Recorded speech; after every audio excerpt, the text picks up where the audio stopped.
the branches 即係 asana。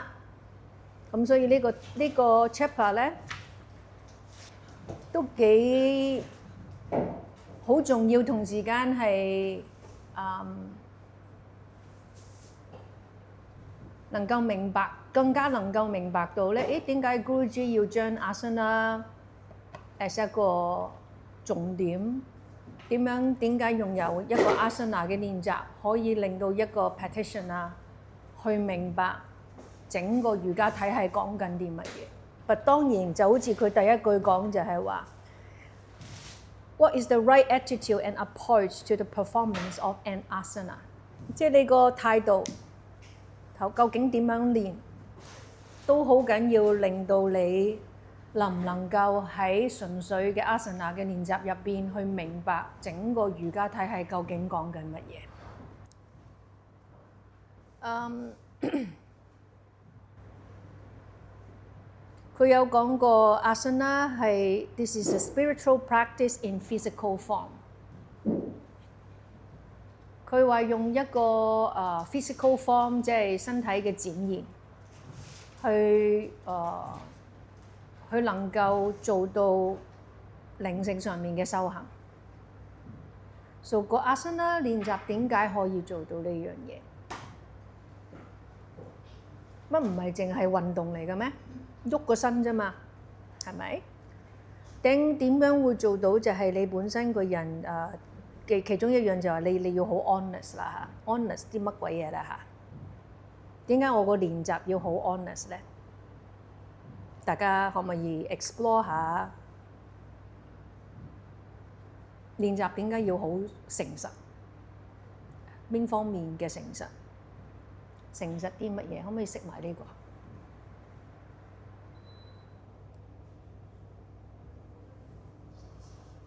係啊，誠實啲咩咧？我自己覺得係我自己嘅經驗係，有時會我以為自己有啲嘢已經做到或者做得幾好咁樣啦，就有啲尷尬添即係。咁但係如果我冇好誠實去睇返我真係做緊啲咩嘅話，我就好似喺自己個腦嗰個幻想嗰度咯，即係然之後我就去唔到我要去嗰個位咯，因為我就有啲 trap 住咗咯。咁我覺得我對個練習誠實就係我自己有做冇做，我會揾方法去睇，或者譬如揾同學幫手望有冇做到，做咗幾多，或者係自己去影相去睇下嗰度究竟真實個情況係點樣嘅。咁我自己覺得就好似會個人先會真係有發展咯，即係唔係以為自己做得好好。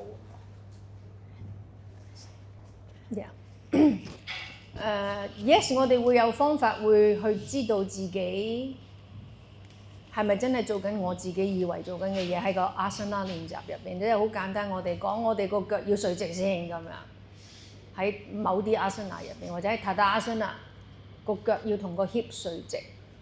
咁我平時都繃到隻腳好直㗎啦，咁我覺得我都直咗㗎啦。即係尤其是如果我以前跳芭蕾舞，我隻腳真係繃到超直咁樣嗰隻啦。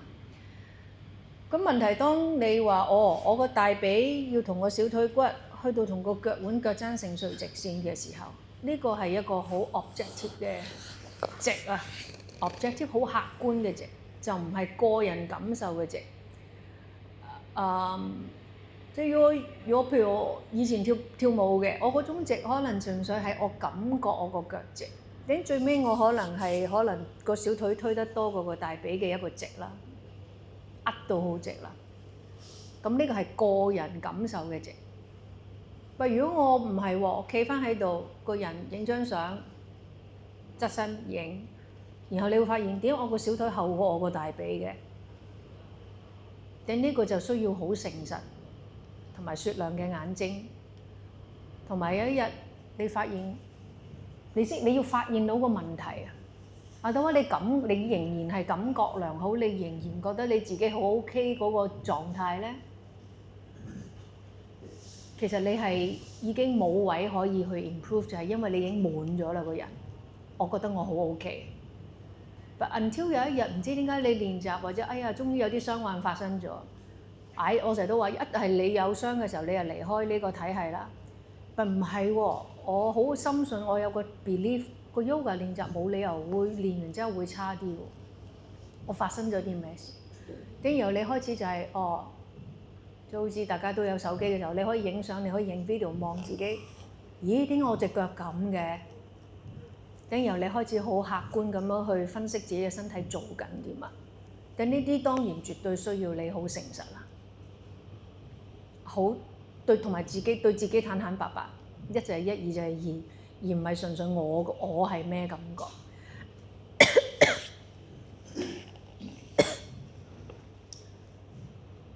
咁其中一句古主有講就係 One should not adjust the asana to fit into one's body structure, but mold the body to the requirement of an asana。咁呢個就係kind of好似頭先我講緊嗰樣嘢，就唔係話我中意個動作點做，我個身體可以點樣做個動作，我就係咁樣做㗎啦個動作。定係我要去將自己嘅身體踎入去個動作個需要點樣做，應該點樣做，我嗰個先叫做係一個練習。呢個好subtle嘅分別嚟㗎，好精細嘅一個分別。喺個 asana 入邊做咪就係做咯。乜嘢叫做我唔係用我個身體去就咁擁自己入個動作嗰度，而係個動作本身原來佢有佢嘅要求㗎。好簡單嘅要求就係話個 foundation 要越長越闊越好，所有動作。等於我企喺度嘅時候，我個腳掌就係要越長越闊越好。咁呢個就係個要求。就唔係純粹我蹬直咗隻腳啦，點樣知我個腳板底下邊係 contract 嘅？咁呢個咪就係我繼續我個 contract，我都係企咗喺度噶啦，我就係做咗個動作嘅狀態，定係 I look closely， 我去觀察我個腳掌點解我直腳嘅時候我隻腳會 contract 嘅我個腳板底，我可唔可以伸直隻腳，然後我腳板底仍然係 spread 闊同埋長？咁呢個需要你好唔一樣嘅心態喺個練習入邊。或者前彎身，你個腳後邊一定要擺晒落地下，唔應該有空間，因為繼續個 foundation 要長同埋闊前彎身。所以好多同學都會覺得我個頭劈咗落個腳嗰度啦，做完咁樣。古主話呢個唔係叫做完，呢個只係佢第一個 stage of 個 asana，就係你 pose 咗咯喎你 ，and then repose。重新再做過再重新去經過你個觀察，經過你一個仔細嘅分析，你重新入過去個動作。個動作個頭擠咗落隻腳度係未做完個動作㗎，你只係個動作嘅開始。等然後下個頭擠落隻腳度都仲未做完，仲有咩做啊？就係你望下個動作個基礎喺邊度嚟㗎。等然後你會發現點解我一隻腳掂到地下，一隻腳掂唔到嘅後邊？點解我個一邊 pat pat 好似尖啲，一個 pat pat 好似闊啲嘅？ So all these 都係一個 reposing 嗰個 state。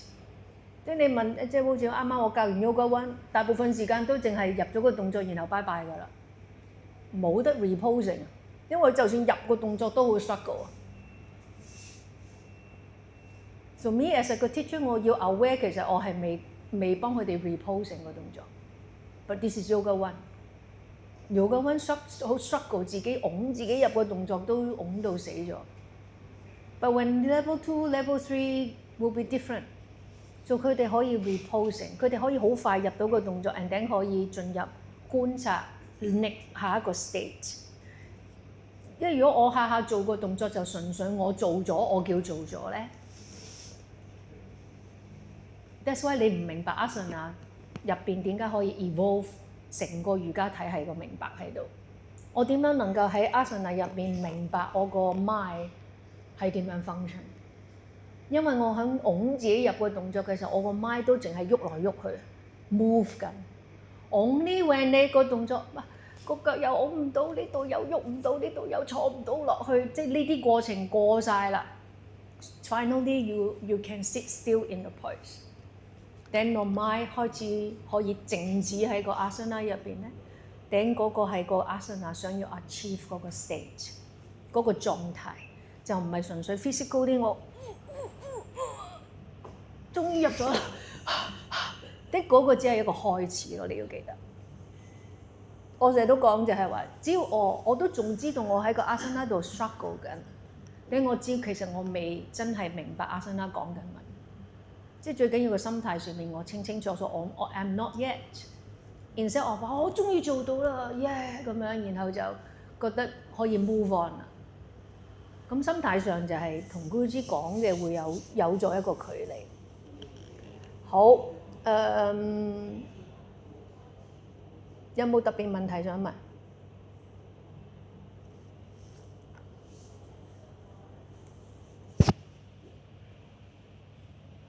冇，好明白呢一個章節講咩？又或者即係裏邊提過，裏邊提過咧，就係話喺個 asana 裏邊，可能你睇本書，我知道呢個 asana 你要 achieve 啲咩嘢，我就住呢個方向去做。喺初中學嘅時候，其實我哋係需要有呢個咁樣嘅goal，但係其實你做耐咗之後，你就會發覺原來我樣嘢同自己嗰個距離咯，即係呢個除咗要 require 我哋有 honesty， 仲要係要有個時間你俾你自己去嘗試，你先知道原來你未 get 到嗰個感覺咯。即係我覺得即就算係 yama niyama， 所有嘅嘢都係好需要時間，或者好需要即係我講嗰個時間係要 break through 自己個無知先至可以去得到咯。即我自己睇到嘅。Yes， 因為如果我喺個 asana 入邊練習，即係就算我有時同要想做老師嘅人去講就係話，一睇就知你個練習喺度 repeat 緊人哋嘅 instructions 啊，你冇自己嘅。但係啊，我明白呢個係練習嘅過程。咁幾時都係嗰個位咧，就係我唔 aware 我個練習其實係 repeat 緊人哋嘅 instruction， 我唔 aware 呢樣嘢 ，aware 咪得咯？定係你錯覺咁樣叫係一個 practice？ 即係我知道我個階段喺邊度。原來 at the end Guruji 想我哋要嘅個 information 或個 intelligence， 係第一身由自己身體嗰度出嚟嘅。人哋俾你嘅 instruction， 你開始嘅時候係需要。At the end 係靠你 day in day out 每一日嘅練習，最尾你可以放低人哋俾你嘅 instruction， 個 instruction coming from inside，from 你自己個 experience。And it takes long time. That's why 個練習要好 consistent， 個意思就係你要咁。Otherwise，我哋喺度 copy 緊人哋講緊嘅嘢，哪怕嗰個 instruction 係 from whoever senior teacher， 嗰樣嘢都係 outside。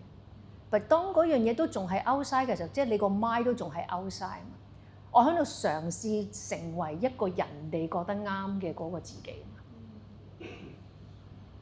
咁我自己入邊嗰個自己 agree 呢樣嘢咧，係啦。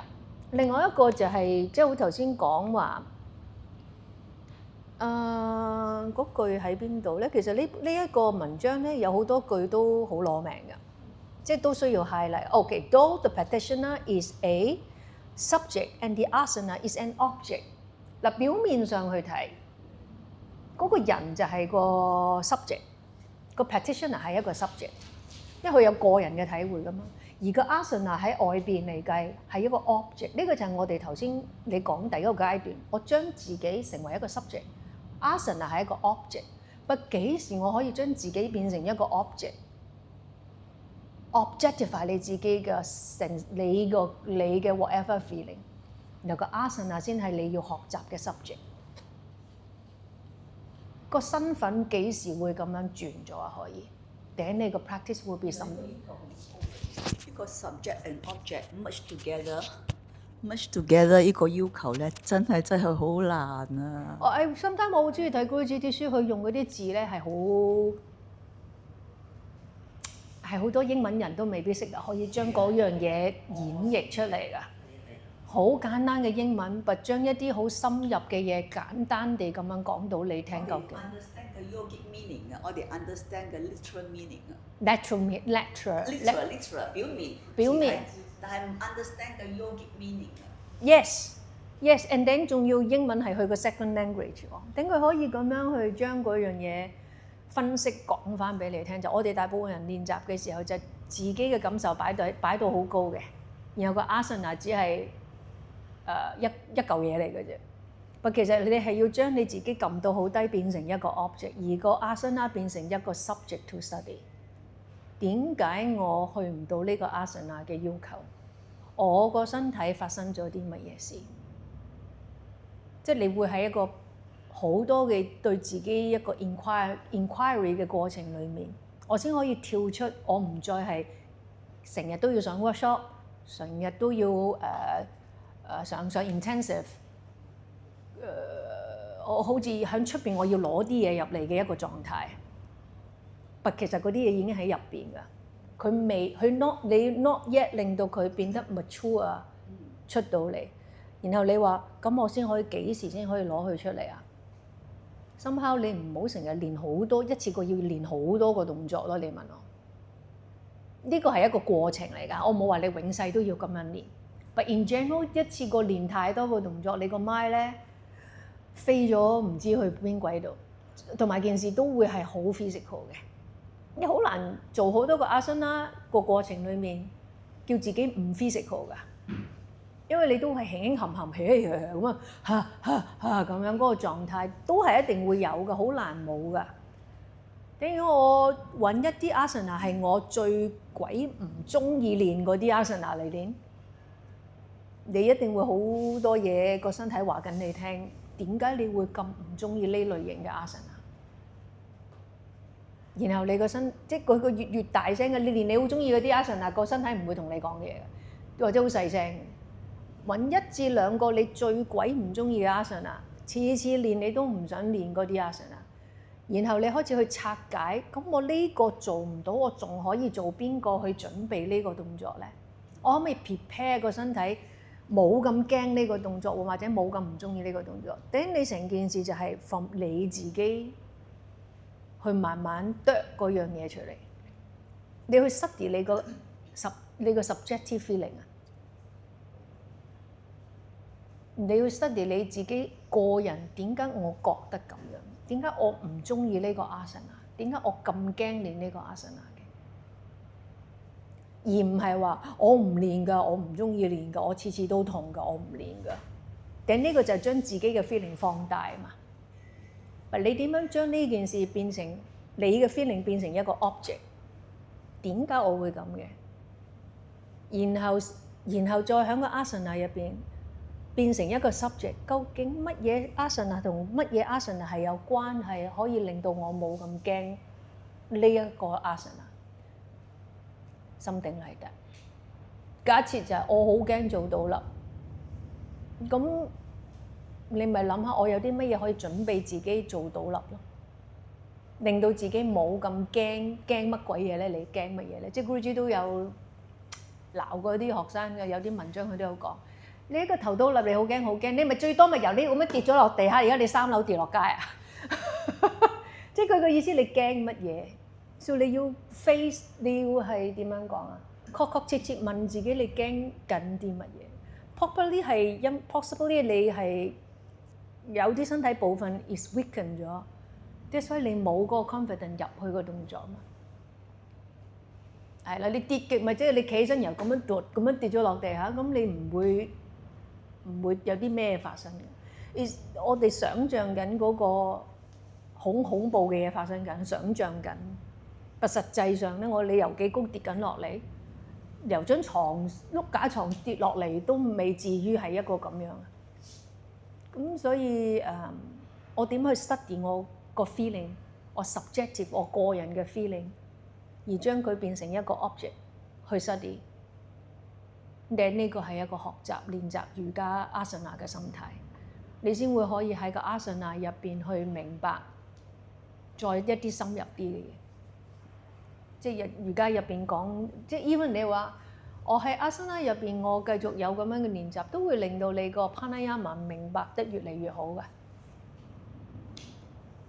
OK？When performing a pose, you have to find out whether your body has accepted the challenge of the mind, or you working from the body to get, sorry, I missed it, or whether the mind has accepted the challenge of the body. 即係 mind 同個 body 嘅嗰個 acceptance 就係我個 mind 接唔接受到我要對身體嘅嗰個 challenge。你當個身體去到某個程度，我能唔能夠去 challenge 到阿 mind？ 呢個又係難啲，就咁喺個字度去明。我個身體能唔能夠再嚟多次先 ？The body has accepted the challenge of the mind。個身體能唔能夠接受到咧？個 mind 嘅 challenge， 就個 mind 有好多時就係、喂做呢樣啦，做嗰樣啦，噼哩啪啦啦咁樣啦，個 body 能唔能夠接受到呢樣嘢啦？